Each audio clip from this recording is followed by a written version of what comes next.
నమస్తే, welcome to big Telugu TV. Hello అండి అశోక్ గారు. హలో అండి. వార్ 2 ఎట్టకేలకి రిలీజ్ అయింది. ఎందుకనంటే దీని మీద బాలీవుడ్ జనాలే కాదు, మన వాళ్ళు కూడా చాలా హోప్స్ పెట్టుకున్నారు. బికాస్ ఆఫ్ ఆ డాన్స్కి జూనియర్ ఎన్టీఆర్ గారిని అంత ఎనర్జెటిక్గా ఆ డాన్స్ మూమెంట్స్ చూసి చాలా సంవత్సరాలు అయిపోయింది. కాబట్టి కథే ఎలా ఉంటుందో దాన్ని బట్టి ఆ డాన్స్ని వీళ్ళు క్యాలిక్యులేట్ చేసేసుకున్నారు. రిలీజ్ అయింది, ఏంటి ఎలా ఉందంటారు? బేసిక్గా వార్ 2 ఏదైతే ఆడియన్స్ ఎక్స్పెక్ట్ చేస్తారో దానికి అంత ఎక్స్పెక్టేషన్స్కి రీచ్ అవ్వలేదు అనేది ఈజీగా అర్థమైపోతుంది. ఎందుకంటే ఒక సెంటీమీటర్ తాడుని తీసుకొని కిలోమీటర్ లాగితే ఎలా ఉంటుందో సినిమా అలా ఉందన్నమాట. బేసిక్ ఏంటంటే వార్ 1కి ఉన్నటువంటి ఎక్స్పెక్టేషన్స్ ఆ తర్వాత సెకండ్ పార్ట్లో జూనియర్ ఎన్టీఆర్ యాడ్ అవ్వటము, సెకండ్ పార్ట్లో జూనియర్ ఎన్టీఆర్ యాడ్ అయిన తర్వాత ఇంకొంచెం ఎక్కువ ఉంటుందేమో హృతిక్ రోషన్కి జూనియర్ ఎన్టీఆర్కి. ఎందుకంటే ఒక తెలుగుకి సంబంధించిన ఒక బిగ్ హీరో, అలాగే బాలీవుడ్కి సంబంధించిన ఇంకొక బిగ్ హీరో, వీళ్ళిద్దరు ఒక సినిమాలో ఉన్నారంటే ఆటోమేటిక్గానే ఒక ఎక్స్పెక్టేషన్స్ పీక్ లెవెల్లో ఉంటాయి.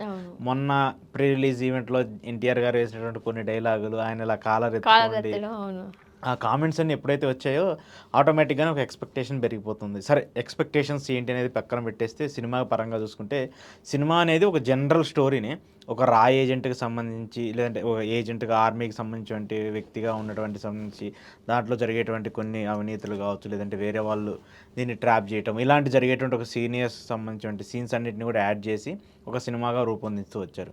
కథ పెద్ద కొత్తగా ట్విస్టులతో ఉండేది ఏముండదు, జనరల్గానే ఉంటూ ఉంటుంది. కాకపోతే ఏంటంటే కొన్ని ఎలివేషన్ సీన్స్ అన్నీ కూడా మంచిగా అనిపిస్తాయి. ఇప్పుడు వార్ 2 కదా, వార్ అంటే ఒక యుద్ధం. ఓకే, సో ఆ టైటిల్ జస్టిఫికేషన్ అయితే చేశారా? టైటిల్ సర్టిఫికేషన్ ఉంటుంది. ఎందుకంటే మనం వార్ 1 చూసుకున్నప్పుడు వార్ 1కి సంబంధించి ఒక ఆర్మీ మేజర్గా ఉండి ఆ టైంలో అక్కడ సెకండ్ హీరోగా ఉన్నటువంటి జాకీ షరఫ్ కుమారుడు ఎవరైతే ఉన్నారో అతను చనిపోతూ ఉంటాడు. ఆ టైంలో ఆ సినిమాకి ప్యారల్గానే దీన్ని తీసుకురావాలని చెప్పేసి ప్లాన్ చేశారు, కానీ ఎక్కడ కూడా మ్యాచ్ అయినటువంటి సిచ్యువేషన్ కనిపించదు. అంటే టైగర్ ష్రాఫ్ చనిపోయిన దగ్గర నుంచి లీడ్ తీసుకోలేదా? లీడ్ ఉంటుంది, కానీ ఏంటంటే దానికి ఎలా ఉంటుందంటే దానికి దీనికి కంపారిజన్ ఉండదు అనమాట. ఆ సీన్స్, ఆ ఎలివేషన్స్, ఆ సినిమాకి సంబంధించిన స్టోరీ ఒకలా ఉంటుంది, ఈ సినిమాకి సంబంధించిన స్టోరీ ఇంకోలా ఉంటుంది అనమాట. అంటే కొంచెం డిఫరెంట్గా అనిపిస్తాయి. కాకపోతే ఇక్కడ మెయిన్ ఏంటంటే ఎన్టీఆర్ని బాగా చూపించారు. ఆయన బాడీని కావచ్చు, లేదంటే ఫైట్ సీన్స్లో కొన్ని ఫైట్ సీన్స్లో ఎన్టీఆర్ చాలా మాస్గా, ఆయన మాస్ లుక్ ఎలా అయితే ఉంటుందో ఆ లుక్ను బాగా చూపించాడు. హృతిక్ రోషన్ కూడా చాలా ఇండివిజువల్ సీన్స్ మాత్రం వరకు ప్యారలల్గా బాగా తీసుకుంటూ వచ్చారు. కానీ స్టోరీ లైన్కి వచ్చేసరికి మాత్రం అంత పెద్దగా ఏదైతే ఎక్స్పెక్ట్ చేసినంత రేంజ్లో అయితే కనిపించట్లేదు. ఇక హీరోయిన్ విషయానికి వచ్చేసి కియారా అద్వానీకి సంబంధించి చూసుకుంటే ఏదో ఒక పాత్ర నడవాలి కాబట్టి, హీరోయిన్ రోల్ ఉండాలి కాబట్టి అలా వెళ్తుంది ఉంది. కానీ అంత ఇద్దరికి, ఒక హీరోయిన్కి సంబంధించి లేదంటే హీరోకి సంబంధించి వాళ్ళిద్దరి మధ్య వచ్చేటువంటి కెమిస్ట్రీ కావచ్చు, సాంగ్స్ కావచ్చు అంత పెద్దగా అనిపించట్లేదు. మెయిన్ ఇంకొక డిసప్పాయింట్మెంట్ ఏమనిపిస్తూ ఉంటుందంటే సినిమాకి సంబంధించి చూసుకుంటే సాంగ్స్, డ్యాన్సుల పరంగా బాగుంటుంది, కానీ సాంగ్స్ పరంగా వచ్చేసరికి ఏంటంటే మనకు వినసొంపుగా ఉండేటువంటి సిచ్యువేషన్ కనిపించదు. ఏదో ఒక మాస్ బీజిఎంకి ఒక పాటల లిరిక్స్ రాస్తే ఎలా ఉంటుందో అలా సాంగ్స్ అన్నీ కూడా అనిపిస్తాయి. ఒకటి రెండు సెంటిమెంట్ సాంగ్స్ ఉంటాయి, కానీ అది ఓకే పర్వాలేదు అనిపిస్తాయి. కానీ మిగతా సినిమా అంతా కూడా అంత సూపర్ మాస్ ఎలివేషన్స్లో ఉన్న అంత ఎఫెక్ట్ అయితే కనిపించదు. ఇప్పుడు RRRలోనే ఇద్దరు తెలుగు స్టార్స్ యాక్ట్ చేసినప్పుడే ఒకరి పాట ఎక్కువ ఉందని, ఇంకొకరి పాట తక్కువ ఉందని అప్పట్లో పెద్ద పెద్ద రచ్చ నడిచింది. ఇద్దరు హీరోలు బాగానే ఉన్న ఫ్యాన్స్ మాత్రం గొడవ పెట్టేసుకున్నారు. ఇప్పుడు బాలీవుడ్కి వెళ్ళి జూనియర్ ఎన్టీఆర్ చేసేసరికి ఫస్ట్ ఆఫ్ ఆల్ దానికి వచ్చిన టాక్ విలన్ ఏమో జూనియర్ ఎన్టీఆర్ గారు అని. నెక్స్ట్ ఎలివేషన్ ఎట్లా ఉంటుందో, అక్కడ బాలీవుడ్ హీరో కాబట్టి హృతిక్ రోషన్ పాత్ర చాలా ఎక్కువగా ఉంటుంది, జూనియర్ ఎన్టీఆర్ నన్ను తక్కువ చేస్తారేమో అని రకరకాల ఊహాగానాలు వచ్చాయి. చెక్ పడినట్లేనా? బేసిక్ ఏంటంటే జూనియర్ ఎన్టీఆర్ ఒక ఆర్మీ మేజర్కి సంబంధించిన ఒక వ్యక్తి, ఒక మేజర్ రోల్ని ప్లే చేస్తూ ఉంటారు. అయితే హృతిక్ రోషన్కి సంబంధించి చివరి వరకు కూడా వీళ్ళిద్దరూ ఒక విలన్స్ లానే ఉంటారు. ఎందుకంటే పార్ట్ 1లో హృతిక్ రోషన్ అతను కూడా ఆర్మీకి సంబంధించిన వ్యక్తి, జవాన్గా పనిచేస్తూ ఉంటారు. ఆ టైంలో అక్కడ జరిగేటువంటి ఇన్సిడెంట్స్ వల్ల అతను ఏదైతే నెగిటివ్ ఇంపాక్ట్లోకి వెళ్ళి ఒక సీన్ అంటే బ్యాక్గ్రౌండ్లో ఇతనే విలన్గా కూడా చూపించే ప్రయత్నం జరుగుతుంది. అయితే ఇక్కడ ఏంటంటే చాలా సీన్స్లో కొన్ని సిచ్యువేషన్స్లో జూనియర్ ఎన్టీఆర్ని మంచి వ్యక్తిగా చూపిస్తారు, కొన్ని సిచ్యువేషన్స్లో బ్యాడ్ వ్యక్తిగా చూపిస్తారు. కానీ క్లైమాక్స్కి వచ్చేసరికి వీళ్ళిద్దరూ కూడా ఒకటే, అంటే వీళ్ళిద్దరు కూడా దేశానికి సంబంధించిన రక్షణ కోసమో లేదంటే దేశ ప్రయోజనాల కోసమో పనిచేసే వ్యక్తులు. వీళ్ళిద్దరు కూడా ఆర్మీకి సంబంధించిన బ్యాక్గ్రౌండ్ నుంచి వచ్చినటువంటి వ్యక్తులు అనేది కూడా ఈజీగా క్లియర్గా మనకు ఆ సినిమా చూస్తూ ఉంటే అర్థమైపోతుంది. సో ఇలాంటి సిచ్యువేషన్స్ మనం చాలా సార్లు చూసుకున్నాం. ఫస్ట్ వరకు కూడా హీరోనంతా కూడా విలన్ వేషాలకు సంబంధించిన నెగిటివ్గా రోల్లో చూపించి చివరి క్లైమాక్స్ వచ్చేసరికి లేదు ఇప్పటి వరకు ఇతను నెగిటివ్గా కనిపించింది ఇందుకోసం అని మనకు అనిపిస్తుంటుంది కదా. సో అలాంటి సిచ్యువేషన్ ఎన్టీఆర్ని కూడా చూపిస్తూ వచ్చారు. ఫస్ట్ హాఫ్ కావచ్చు, సెకండ్ హాఫ్ కావచ్చు, ప్రీ క్లైమాక్స్ వరకు కూడా వీళ్ళిద్దరు జరిగేటువంటి సంభాషణలు అన్నీ కూడా హృతిక్ రోషన్కి ఎగనెస్ట్గానే ఎన్టీఆర్ కూడా తన రోల్ని ప్లే చేసుకుంటూ వస్తారు. అప్పటి వరకు కూడా బాగుంటాయి. అయితే కొంచెం మనకి గూస్ బంప్స్ తెప్పించేవి, లేదంటే మనం సీట్లలో నుంచి ఎట్లా ఆవురు అనిపించేవి, లేదంటే మనకి గూస్ బంప్స్ తెప్పించే సిచ్యువేషన్స్ ఏమైనా అంటే ఫైట్ సీన్స్ బాగుంటాయి, యాక్షన్ సీన్స్ చాలా బాగుంటాయి.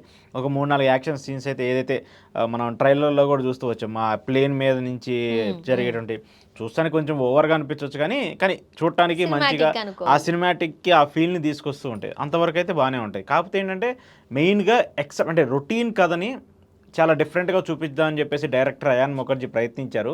కానీ ప్రీవియస్ ఆయన సినిమాలకి సంబంధించి వచ్చినంత రిజల్ట్ ఈ సినిమాకి సంబంధించి మనం ఎక్స్పెక్ట్ చేయకూడదు. ఎందుకంటే యాక్చువల్గా ఇదంతా కూడా ఒక ఫ్రాంచైజీలో వస్తున్నాయి. వార్ 2 మధ్యలో వచ్చిన జవాన్, ఇవన్నీ కూడా ఒక ఫ్రాంచైజీలోనే నడుస్తూ ఉన్నాయి. బట్ దీని మీద ఎందుకో చాలా ఎక్స్పెక్టేషన్స్ పెట్టుకున్నారు. అంటే వార్కి ఫస్ట్ వార్ డైరెక్టర్ వేరు, ఈయన వేరు. సో ఈయనది దానికి కాన్సెప్ట్ రెండు సమానం కాదు, వేరు. కాకపోతే ఏంటంటే ఆ ఐడియాలజీని తీసుకొని వార్ 2 స్టోరీని డిజైన్ చేసుకుంటూ వచ్చారు. వార్ 2 స్టోరీని డిజైన్ చేసుకుంటే ఏంటంటే ఖచ్చితంగా first cinema impact second cinema మీద ఉంటుంది కదా ఎంతో కొంత. కానీ ఇక్కడ ఎన్టీఆర్ని యాడ్ చేయడం వల్ల ఏంటంటే కొంచెం మాస్ ఎలివేషన్ ఇవ్వచ్చు. ఎందుకంటే హృతిక్ రోషన్ ఎంత పెద్ద స్టారో బాలీవుడ్కి సంబంధించి, సౌత్కి సంబంధించి ఎన్టీఆర్ కూడా ఒక స్టారు, వీళ్ళిద్దరూ ఢీకొంటున్నప్పుడు ఒక సినిమాలో ఖచ్చితంగా దానికి సంబంధించి ఆడియన్స్ ఒక గూస్ బంప్స్ తెచ్చే స్టోరీ ఉంటుంది. ఆ ఎలివేషన్ సీన్స్ అలా ఉంటాయి, ఆ ఎక్స్పెక్టేషన్స్ అలా ఉంటాయి అనుకుంటాయి. ఏదైతే ఆడియన్స్ జనరల్గా ఎక్స్పెక్ట్ చేసి థియేటర్స్కి వెళ్తారో ఆ ఎక్స్పెక్టేషన్స్ రీచ్ అవ్వడంలో కొంత ఫెయిల్ అయిపోతూ ఉంటారు డైరెక్టర్ గారు. సో ఈ సినిమాకి వచ్చేసరికి మాత్రము మెయిన్గా అంటే అంత బ్యాడ్ ఉందని చెప్పొచ్చు కాదు, ఒకసారి చూడటానికో, లేదంటే ఆడియన్స్గా ఎన్టీఆర్ ఫ్యాన్స్గా, లేదంటే హృతిక్ రోషన్ ఫ్యాన్స్గా, లేదంటే మాస్ సినిమాస్ని ఫైట్ సీన్స్ని ఎక్కువగా ఇంట్రెస్ట్ చేసేవాళ్ళు, యాక్షన్ సినిమాస్ని ఎక్కువగా లైక్ చేసేవాళ్ళు అయితే వార్స్ని సక్సెస్ఫుల్గా చెప్పొచ్చు. ఓవరాల్గా చూసుకుంటే పర్వాలేదు సినిమా. కానీ ఏదైతే సూపర్ ఎక్స్పెక్టేషన్స్ కాలర్ ఎత్తుకొని నా సినిమాకి వెళ్ళండి అని చెప్పేసి ఎన్టీఆర్ గారు ఏం చెప్పారో ఆ కాలర్ ఎత్తుకొని వెళ్ళేంత పరిస్థితి లేదు, కానీ కాలర్ దించుకొని అయితే సినిమాకి వెళ్ళొచ్చే పరిస్థితి అయితే ఉంది. ఇప్పుడు ఈ నిడివి ఎట్లా ఉంది హృతిక్ రోషన్కి, ఆ డ్యూరేషన్, మన జూనియర్ ఎన్టీఆర్ గారికి, అండ్ బ్యాక్గ్రౌండ్ మ్యూజిక్, లొకేషన్స్ ఏం చెప్తారు? ఈ పద్ధతి ఎందుకు వచ్చిందో బాలీవుడ్లో నాకు తెలియదు, కానీ ఒక సినిమాకి 2-3 మ్యూజిక్ డైరెక్టర్లు ఉంటారండి. ఇప్పుడు ఒక్కొక్క పాటకు ఒక్కొక్క కాదు, డైరెక్టర్. ఇక్కడ మన తెలుగు సినిమాలకు మెయిన్ సౌత్ సినిమాలకు సంబంధించి చూసుకుంటే ఒక సినిమాకి 99% ఒక మ్యూజిక్ డైరెక్టరే వర్క్ చేస్తారు. బ్యాక్గ్రౌండ్ మ్యూజిక్ అయినా, లేదంటే మ్యూజిక్ అయినా, లేదంటే ఏదైనా ఎలివేషన్ సీన్స్కి సంబంధించి చూసుకోవాలనుకుంటే ఒక డైరెక్టర్ చేస్తారు. కానీ దౌర్భాగ్యం ఏందో బాలీవుడ్లో బ్యాక్గ్రౌండ్ మ్యూజిక్ ఒకరు ఇస్తారు, ఒక 3 పాటలు ఇంకొకరు ఇస్తారు, ఇంకో 3 పాటలు ఇంకొకటి ఇస్తారు. అది ఎందుకు వస్తుందా? దానివల్ల ఏమైపోద్దంటే ఆ సినిమా చూస్తున్నప్పుడు ఫస్ట్ హాఫ్లో ఒక మ్యూజిక్ డైరెక్టర్ ఇచ్చేటువంటి బ్యాక్గ్రౌండ్ మ్యూజిక్కి ఆ మ్యూజిక్ ఆటోమేటిక్గా సెకండ్ హాఫ్లో సింక్ చేసుకుంటూ ఉంటారు ఎవరైనా ఆడియన్స్. ఇప్పుడు మీకు ఎగ్జాంపుల్ కేజీఎఫ్ సినిమా చూసినప్పుడు మనకి ఏదైతే ఇంట్రడక్షన్లో హీరో ఎంట్రీ ఇచ్చినప్పుడు ఆ ఎలివేషన్కి సంబంధించిన బ్యాక్గ్రౌండ్ మ్యూజిక్ వస్తూ ఆ సినిమా మొత్తం అది ప్యారల్గా మనకు కనిపిస్తూ ఉంటుంది. ఏదైనా సాడ్ మూమెంట్ వచ్చినా, ఏదైనా పీక్ మూమెంట్ వచ్చినా దాన్ని ఎలా చూపించాలో ఆ మ్యూజిక్ డైరెక్టర్ తెలుస్తుంది. కానీ ఈ సినిమాలో ఏంటంటే బాలీవుడ్కి సంబంధించిన సినిమాలు స్టార్టింగ్లో ఒక బ్యాక్గ్రౌండ్ మ్యూజిక్ వస్తుంది, ఇంటర్వెల్ బ్యాంగ్ ముందు ఇంకో బ్యాక్గ్రౌండ్ మ్యూజిక్ వస్తుంది, క్లైమాక్స్లో ఒక బ్యాక్గ్రౌండ్ మ్యూజిక్ వస్తుంది, ప్రీ క్లైమాక్స్లో ఒక బ్యాక్గ్రౌండ్. మనకే అర్థం కాదనమాట. అంటే ఏంటి దీనికి సింక్ ఉండదు అనిపిస్తుంది. సరే మరి అది బాలీవుడ్కి అలాంటిది ఆ పరిణామం ఎందుకు వచ్చిందో, అలా సెలెక్ట్ చేసుకోవాలని చెప్పేసి డైరెక్టర్స్కి ఆలోచన ఎందుకు వచ్చిందో తెలియదు, కానీ ఇది కొంత నెగిటివ్. కానీ డ్యాన్స్లు మనం ఏదైతే ట్రైలర్స్ సాంగ్స్లు చూసామో 2-3 స్టెప్పులు 2-3 సాంగ్స్ తప్పితే అంత పెద్దగా ఎక్స్పోజింగ్ చేసి వావ్ అనిపించే సాంగ్లు అయితే ఏం లేవు. కానీ అది హిందీలో, ఎందుకంటే డబ్బింగ్ సినిమా, డబ్బింగ్ లాంగ్వేజ్ కాబట్టి డబ్బింగ్ లాంగ్వేజ్కి సంబంధించిన చాలా సాంగ్స్ కూడా అద్భుతంగా ఉన్నాయి, చాలా సినిమాలకు సంబంధించిన చాలా సాంగ్స్ ఉన్నాయి. కానీ ఈ సినిమాకి సంబంధించి అంత పెద్ద ఎక్స్పెక్ట్ చేసి చూసినంత వరకు లేదు.